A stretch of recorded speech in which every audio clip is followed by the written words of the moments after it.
Hello, today I am going to show you how to draw a bird sitting on a branch. It is a very easy and simple tutorial. First, draw a bird sitting on a branch using graphite pencil.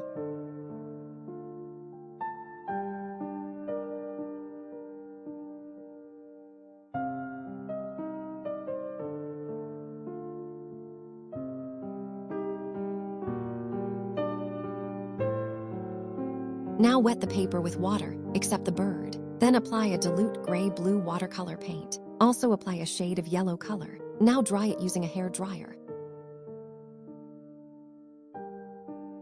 For painting the bird, I have used the following colors: black, yellow, ultramarine blue, orange, brown, and white for highlights.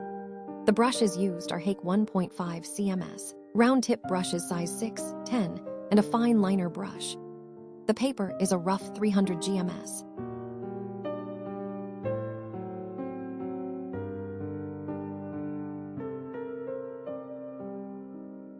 Now paint along with me and enjoy this simple painting.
Please like and subscribe to my channel.